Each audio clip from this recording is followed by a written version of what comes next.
in order to taste his presence. And salutations to the one who manifested al-Haqiqa al-Muhammadiyya and transmitted the light of knowledge to this realm. Our messenger, Prophet Muhammad, peace be upon him and his family, and upon his purified progeny, whose spirits even today transcend the material realm in order to continue to convey that light. When offered a collection of subjects from which to choose in relation to Nahjul Balagha, I selected that of humanity, since this is a matter that's close to my heart. Essentially, Islam is about perfecting our humanity, becoming perfected human beings.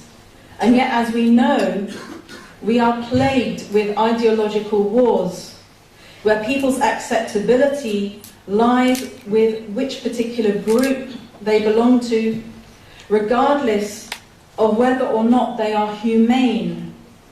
In fact, sometimes it seems that the issue of humanity is often an irrelevance, and thus opens up the road to the decline of the Muslims.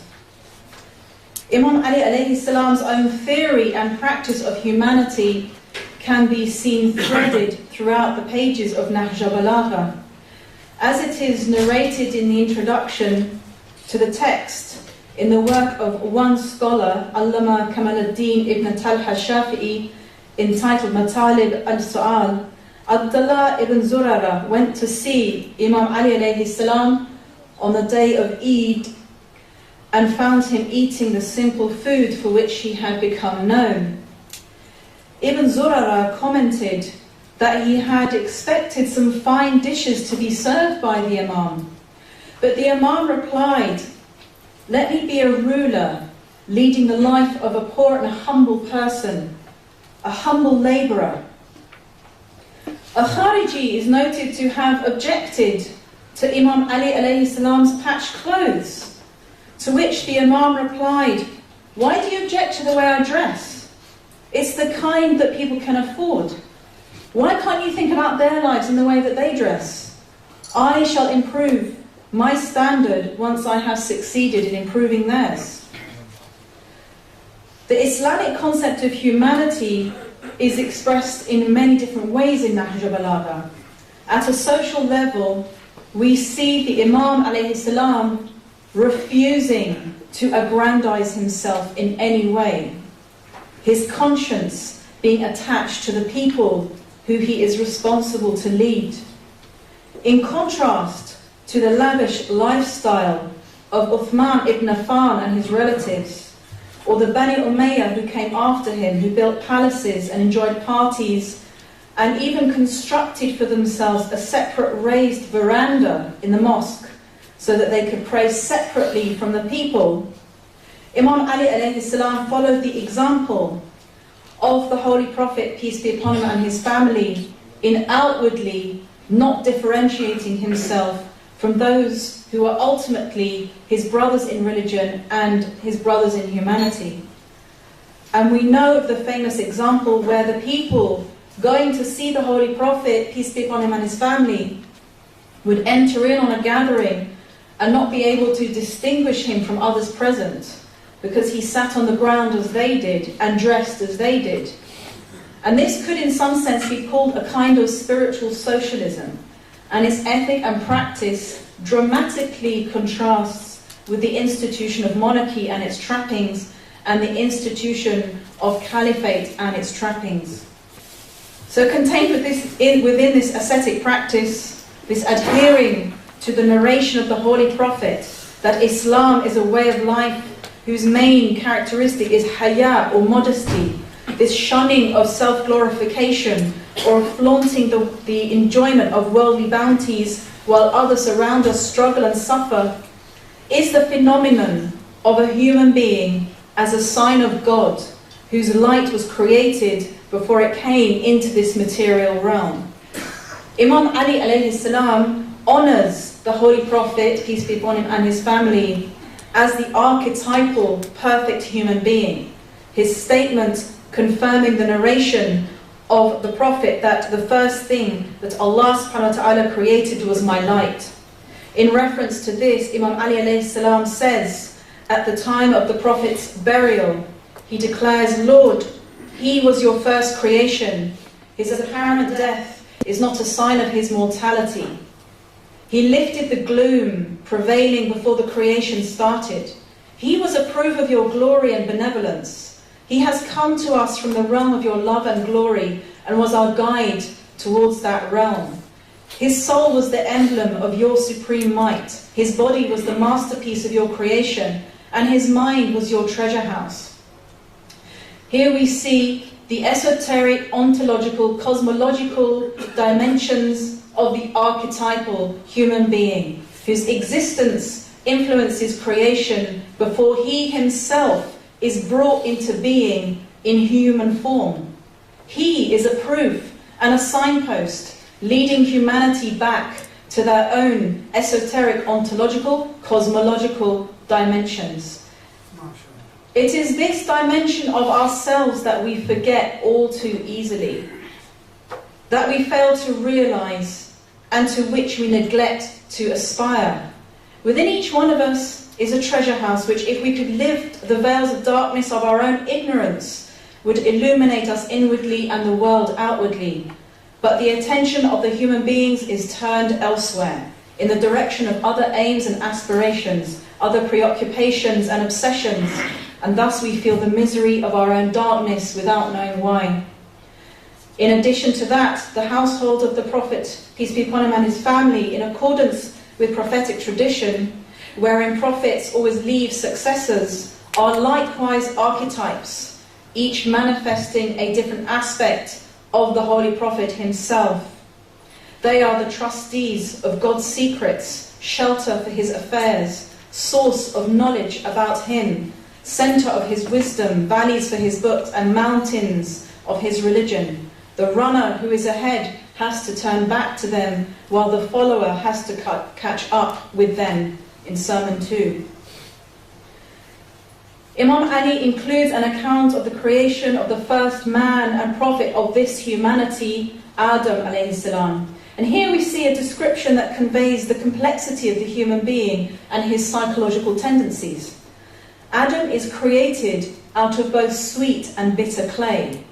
As Imam Ali alayhi salam says, Adam is a mixture of clays of different colours, cohesive materials, divergent contradictories, and differing properties. From the beginning, the human being is created in such a way that he contains within himself the potential to follow different paths. The human being can contradict himself in both thought and action. The clay is both soft and hard. Then God blows into this creature of his spirit, a spirit which Imam Sadiq alayhi salam says was created by God. It is a spirit that animates this creature of clay, which brings it life and consciousness. And interestingly, this creation of clay cannot be defined as a human being until the spirit has been blown into it. Imam Ali alayhi salam says, then he blew into it out of his spirit, whereupon it took the pattern of a human being with a mind that governs him. And that is the English edition, page 119. It is the aql, the intellect or the mind, which defines the human being and which makes this creation out of clay human. But the archetype of envy, Iblis, is able to affect the inclinations of this intellect, altering the human being's perception of himself and the world in which he exists. As Imam Ali alayhi salam says, so Iblis changed his conviction into wavering and determination into weakness. He thus changed his happiness into fear and his prestige into shame. Page 120. Here we can see that the human being's original state, appearing in the human being, we can see this state, and then is the evidence of a satanic influence. Looking at our society, we might say that certain human beings with satanic tendencies have the same effect on other human beings that have hitherto been at peace with themselves. doubt about the self is introduced into the psyche of the human being, inhibiting his ability to act. Imam Ali alayhi salam depicts such a scenario with those parties that were moved by satanic tendencies to obstruct the mission of Ahlul Bayt alayhim salam and to spread doubt and discord in what was meant to be the most perfect human community on earth, where he says that they have made Satan the master of their affairs, and he has taken them as partners. He sees through their eyes, and he speaks with their tongues. Page 148. Prophet Adam repented and was forgiven, but here we see the insidious way in which the satanic entity inhabits the intellect and the very being of man, when man is devoid of any desire to return back to his original state.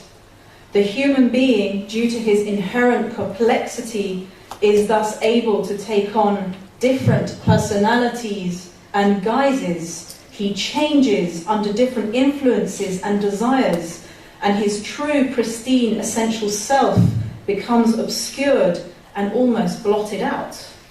Imam Ali alayhi salam warns again that Satan has collected his group. This is a group lost in the illusion of worldly desire, while Imam Ali alayhi salam himself is protected from such illusion. He says, "Surely with me is my sagacity. I have neither deceived myself or ever been deceived." And that's Sermon 10. This scattering of human desires and intentions, brought about by the satanic undermining of man's conviction, can be seen again in the way that Imam Ali alayhi salam describes those who eventually flocked to him after the assassination of Uthman ibn Affan. "They collected around me like a herd of sheep and goats.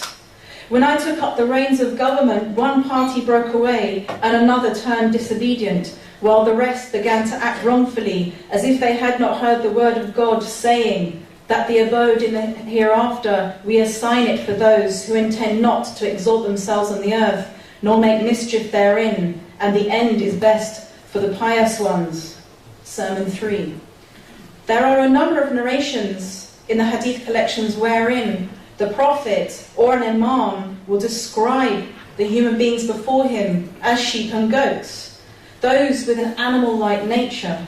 Some see this as insulting, but if we consider it in the context of Imam Ali alayhi salam's account of the creation of Adam and what it was that made Adam human, the intellect which gave him a perception of truth and falsehood, then we can see that such people who belatedly rushed towards Imam Ali alayhi salam in search of guidance and leadership were those who acted not under the command of their intellect, but under the command of their fear and confusion.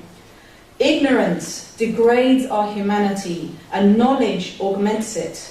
Even though there has been a line of prophets since the time of Adam, man's potential to become scattered in his thinking has resulted in ignorance.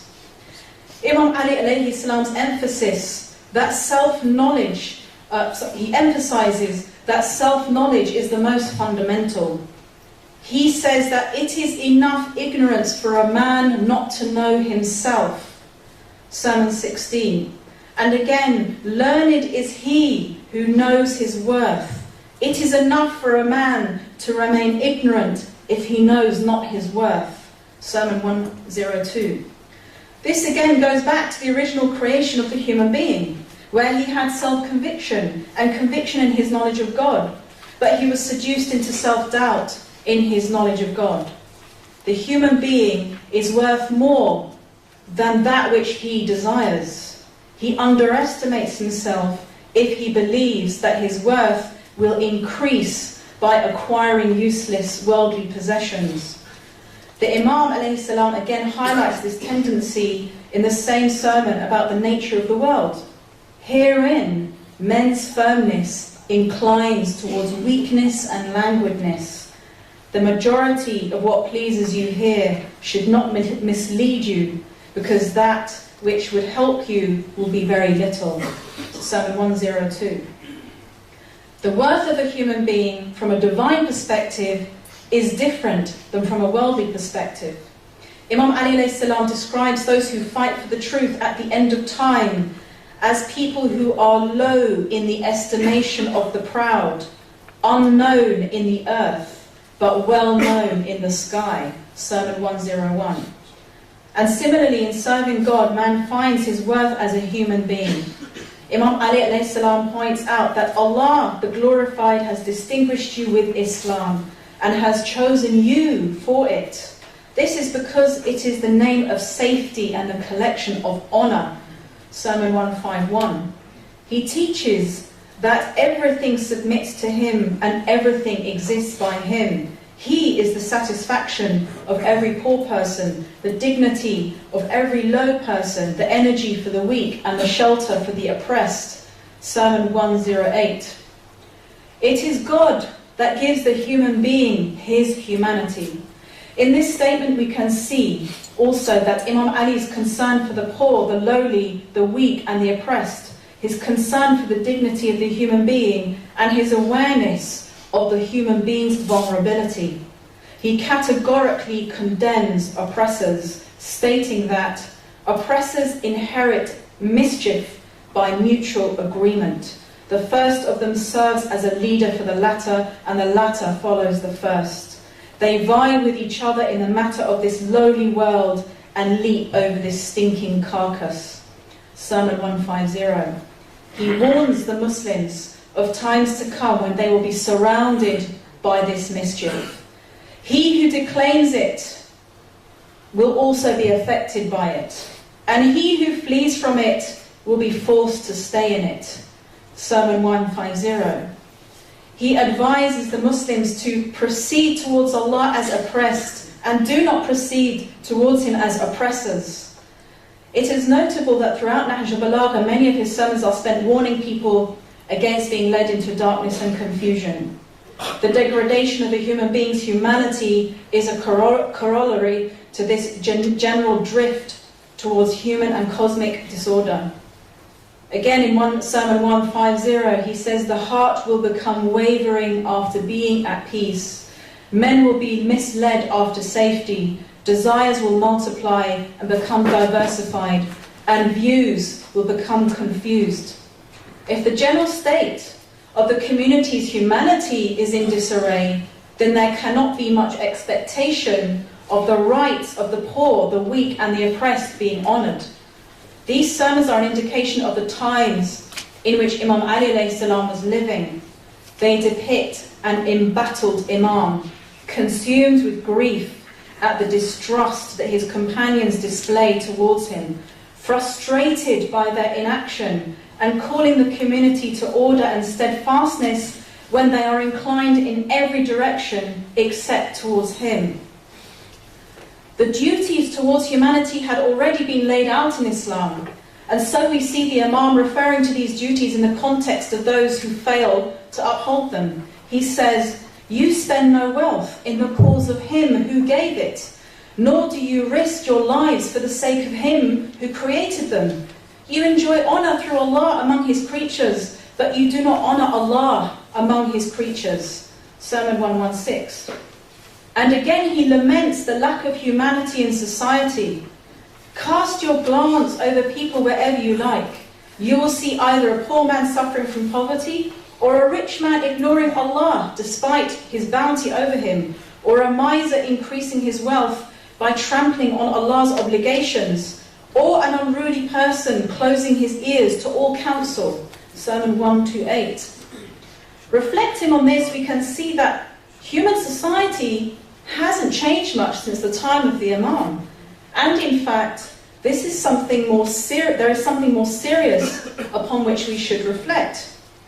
For at least with the knowledge that was transmitted by the Imam, Muslim society should have overcome these inequalities and the brutality of the rich trampling on the rights of the poor.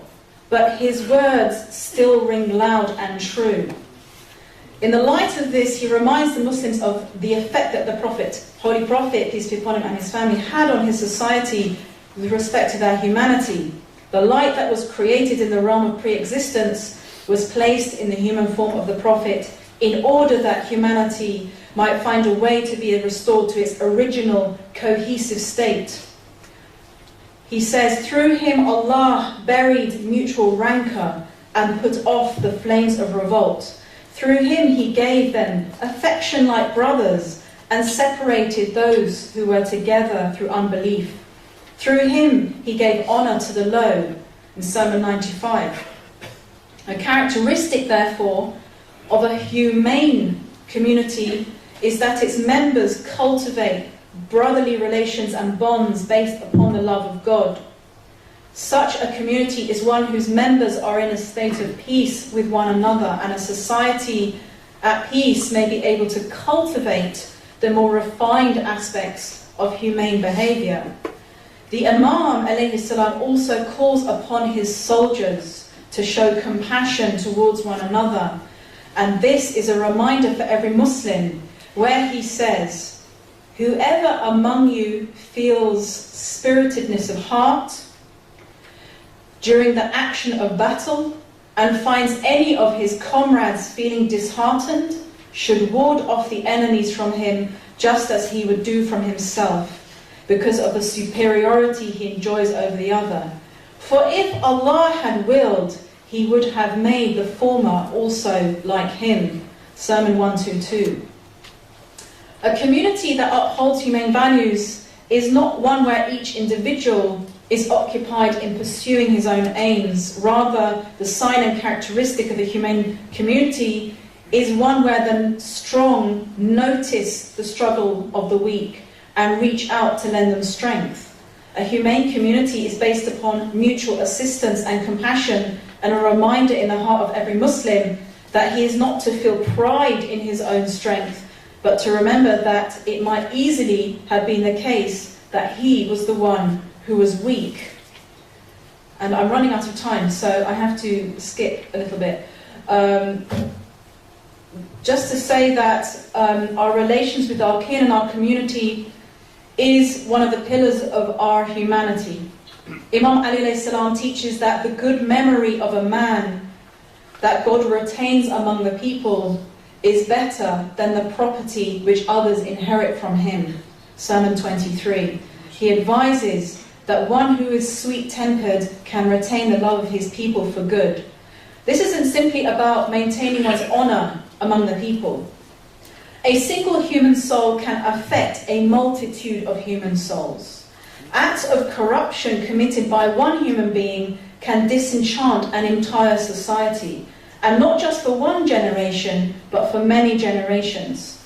The statement of the Imam, therefore, is not just saying that it's better to be fondly remembered after one has gone, but rather that we make impressions upon each other's minds, and a spiritual legacy of inspiration is better than a material legacy of worldly property. The Imam also warns that in the future it will be better for a believer to be unknown. And we can bear in mind that he was speaking at a time when the believers had emerged triumphant under the leadership of the Holy Prophet, peace be upon him, and his family. So it must have seemed strange for those hearing the Imam's words to think that there would come a time when the only safety for a believer was through being unseen. Although we can see at the time that the seeds for this situation were being sown. He said there will be a time when only a sleeping believer would be safe, such that if he is present he is not recognized, and if he is absent he is not sought after. These are the lamps of guidance and banners of night journeys. They do not spread calumnies, nor divulge secrets, nor slander. So these words foretell of a secret tradition, where those who have knowledge are concealed from a corrupt and dangerous society. Such people uphold the ethics of an Islamic conception of humanity, and they keep secrets and do not spread lies or rumors about others. Thus, I have to skip a couple of sentences, so it might not make sense at the end of it, but thus we ourselves degrade our own selves and cause mischief and difficulties for ourselves and the following generations. But there is hope that, as the Imam says, for those who strive to be humane in an inhumane world, Allah would open the doors of His mercy and keep off from them the hardships of His chastisement. And that is in Sermon 102. Ya Ali Madad, Allahumma salli ala Muhammadin wa ala Muhammad.